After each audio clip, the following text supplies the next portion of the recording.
ओम नमः शिवाय, हर हर महादेव, जय महाकाल। आप सबको पता है सावन का बहुत ही पवित्र महीना चल रहा है। मेरे देव आदिदेव महादेव जी की कृपा सदैव आप भक्तों पर यूं ही बनी रहे, आपकी सारी मनोकामनाएं पूरी हो, यही मैं महादेव जी से प्रार्थना करता हूं। आप सबको पता है सावन का महीना विराम में आने वाला है, खत्म होने वाला है। उससे पहले पड़ रही है सावन मास की सबसे आखिरी एकादशी, जो कि इस पूरे दिन को बहुत ही पवित्र, बहुत ही सुंदर बनाती है। ठीक है, पूज्य गुरु जी की कथा से सुन करके और समझ करके जो स्वधा वाला उपाय है आप हमेशा करते हुए आए हो, लेकिन श्रावण मास की इस वाली एकादशी पर आपको कैसे इस उपाय को करना है, इससे कि आपकी सारी मनोकामनाएं पूरी होगी। केवल और केवल एकादशी के दिन ही इस उपाय को किया जाता है और ये वाला उपाय सभी को करना है इस बार, क्योंकि ये है आखिरी मौका। ठीक है, पूज्य गुरु जी की कथा से सुनकर समझकर बहुत अच्छे से बताऊंगा, परंतु उससे पहले आप सबसे एक छोटी सी गुजारिश करूंगा कि जो लोग पहली बार आए हैं चैनल को सब्सक्राइब जरूर करना और वीडियो को लाइक करके महादेव जी का कोई सा भी प्यारा नाम कमेंट बॉक्स में लिखना मत भूलिएगा। इस वीडियो के अंदर मैं सिर्फ और सिर्फ आपको 2 महा उपायों के बारे में बात करूंगा, जो कि आपकी सारी मनोकामनाओं को पूरा जरूर करेगी। जो आप मांगते हो ना वो भी करेंगे। और इस बार पड़ रही है पुत्रदा एकादशी, तो पुत्रदा एकादशी का सबसे सुंदर उपाय जो कि आपको चूकना नहीं है, ये वाला उपाय जरूर करना है, दूसरे नंबर वाला उपाय। सबसे पहले बात करते हैं पहले वाले उपाय की तरफ। ठीक है, देखिए पहले वाले उपाय को आपको किसके लिए करना है। अगर आपको लगता है आपके जीवन में बहुत ही ज्यादा कष्ट है, तकलीफ है, परेशानियां हैं, परेशानियों ने आपको घेरा हुआ है, खत्म होने का नाम नहीं ले रही हैं, या फिर आपकी कोई मनोकामना है, कोई हृदय की बात है, मेरा बाबा आपकी सुन ही नहीं रहा है, उपाय करते करते थक चुके हो, तो मात्र एक बार इस उपाय को करना। ठीक है, देखिए एकादशी के दिन सुबह या शाम जब भी आप जाना चाहो इस वाले उपाय को कर सकते हो। 1 लोटा लेना शुद्ध जल अपने घर का, लेकिन ध्यान रखना लोटा होना चाहिए तांबे का।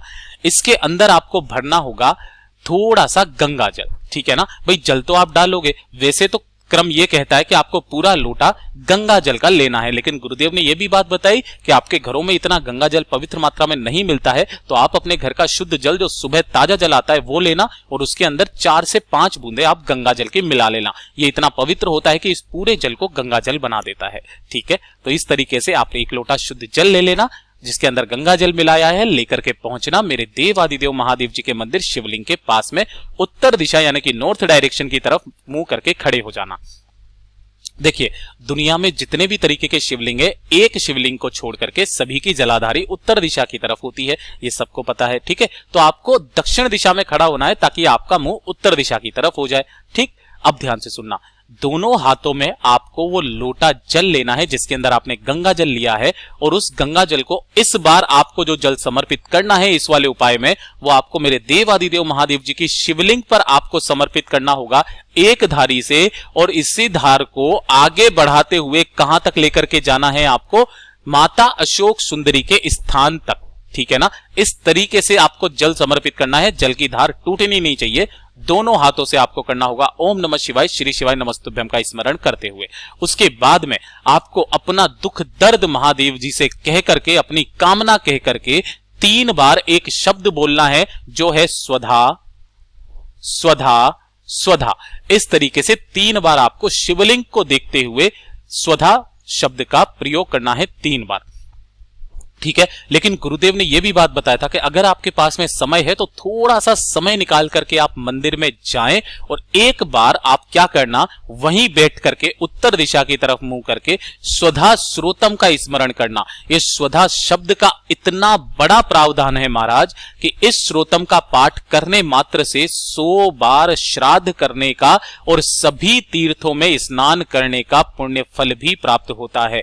तो जो स्वधा स्रोत होता है इसके अंदर पूरे 12 श्लोक होते हैं। आप इंटरनेट से डाउनलोड करके उन 12 श्लोकों का आपको यहां पर पाठ करना है शिवलिंग को देखते हुए। जो भी व्यक्ति मात्र एक एकादशी के दिन इस उपाय को कर लेता है ना, उसके जीवन के सारे कष्ट मेरा हर हर महादेव हर लेता है और उसकी सारी कामनाएं पूरी जरूर होती है। ठीक है, ये है पहला उपाय। अब जो दूसरा उपाय है ना, ये सिर्फ और सिर्फ पुत्रदा एकादशी के दिन ही किया जाता है। यह चीज ध्यान रखना, किसी और एकादशी के दिन नहीं किया जाता है। यह पुत्रदा एकादशी साल में सिर्फ 2 बार पड़ती है।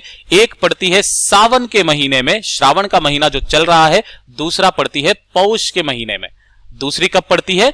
पोष के महीने में। तो आप किसी भी एक मतलब एकादशी के दिन इस वाले उपाय को करना किन लोगों को करना है, ठीक है। देखिए, जिनको भी पुत्र प्राप्ति की इच्छा है ना, पुत्र प्राप्ति की इच्छा के लिए आपको ये वाला उपाय करना होगा, चाहे आपकी शादी हुई या ना हुई। अगर आपकी शादी हो गई है, कोई पुत्र नहीं है, तो आपको ये वाला उपाय जरूर करना है, आपको निश्चय ही पुत्र की प्राप्ति होगी, ठीक है। लेकिन ये वाला उपाय सिर्फ और सिर्फ आपको पुत्रदा एकादशी के दिन ही करना है।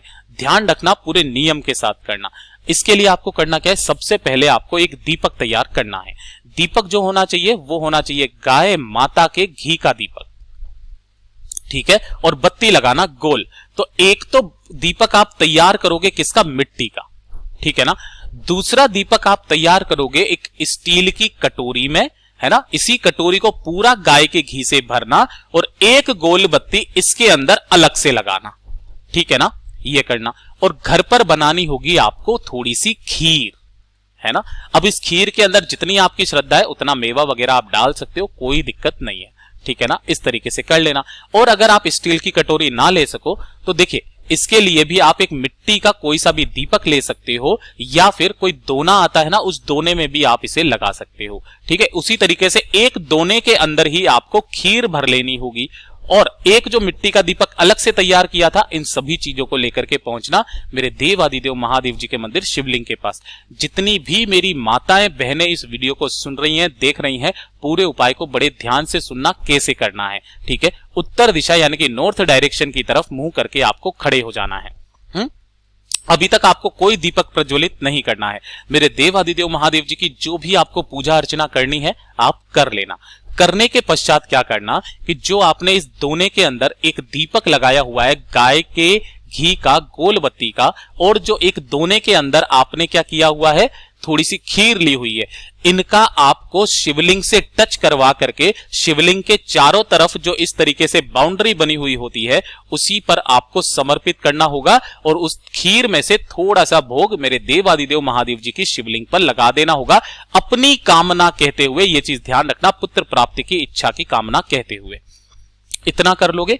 इतना करने के पश्चात आपको क्या करना है कि वहां पर जो भी शिवलिंग पर 2 बेलपत्र समर्पित हो, अगर नहीं है तो जब आप शुरुआत में गए हो, पूजा अर्चना कर रहे हो, तब आप 2 बेलपत्र वहां जरूर समर्पित करना किसी भी जगह पर शिवलिंग पर, ठीक है ना। और अगर आपके वहां पर पहले से ही बेलपत्र समर्पित है तो उनमें से आपको 2 बेलपत्र उठाने हैं। माताओं बहनों ध्यान से सुनना, 2 बेलपत्र आपको उठाने हैं, ठीक है।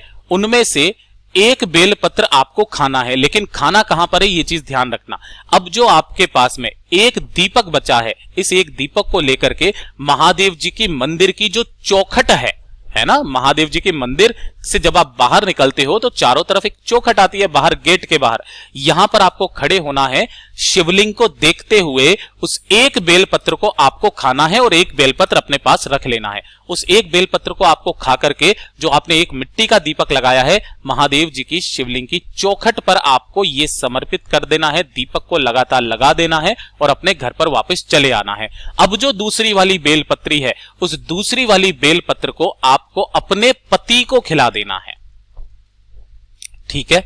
ध्यान रखना, पुत्रदा एकादशी के दिन जो भी स्त्री नारी महिला इस वाले उपाय को कर लेती है ना, और उसके बाद में जो उसकी संतान होती है वो एकदम गुणवान होती है, बुद्धिमान होती है और पुत्र प्राप्ति की उसको इच्छा भी होती है। अगर उसके कोई सी भी इस तरीके की समस्या है कि गर्भधारण नहीं हो सकता, बच्चा नहीं ठहरता, कुछ नहीं होगा, आपको पुत्र प्राप्ति की कामना जरूर पूरी होगी। सिर्फ और सिर्फ पुत्रदा एकादशी के दिन इस उपाय को किया जाता है, जो कि साल में सिर्फ 2 बार पड़ती है।